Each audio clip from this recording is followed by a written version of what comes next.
Why would you even say something like this? I can't personally blame you for saying this because the text does encourage these kind of haunted ponderings. And you know what? It's worse because you might know this and that might be part of the reason why you said this, but I really do think that Stephanie maybe intends for Repellent to have twins because of something that she included in the illustrated guide. But because you brought this to my attention, now everybody is forced to look upon some of the most cursed Twilight imagery from the Uncanny Valley that I totally forgot about until I just saw it today. The CGI horror show Future Vision of aged up Romulus and Jacob with Bella and Edward, which by the way did not happen in the book because Alice wouldn't have been able to see this. She can't see Jacob or retirement in her visions, but we still had to see this. So I've talked about a lot how I do think that Stephanie intended for Jacob and Roquefort to reproduce. There was a lot of clues to that, and imprinting itself is implied to be about reproduction. Also, to your point, there is a set of twin girls in every generation of Jacob's family. I know that this is really not how the genetic propensity for twins works, but I really don't think she cares. But then also there was a very obvious setup for a love triangle between River Otter, Jacob, and Noelle, the other hybrid,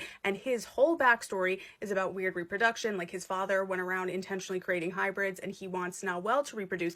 And I thought that the way that that idea would be toyed with was with Leah because she is a werewolf. But now that you're saying it, the idea of two hybrids reproducing would probably intrigue the dark machinations of the minds in this story, wouldn't it? And you know what? The only reason I think we might be safe from a plotline like this with twins with different fathers is because A, I don't think that Stephanie is actually going to publish those books anytime within the next 10 years. But also, I feel like she kind of wouldn't allow Rum Rum Reindeer's romantic life to be that scandalous. I guess I can't say for sure. And then again, I really did not expect the Twilight Saga to go down the road with Bella having a demon pregnancy at 18 that like wasn't supposed to be possible. Also, like on the same topic, I know multiple people who didn't know like the plot of the Twilight Saga, but they knew that I watched it and they knew that like Bella got pregnant. Multiple people assumed that the storyline was that they didn't know if the baby was Edward's or Jacob's, and they didn't know if it was like a vampire or a werewolf or whatever. Although we know that that didn't happen. Do you ever think that that's what Alice thought when she first heard about it?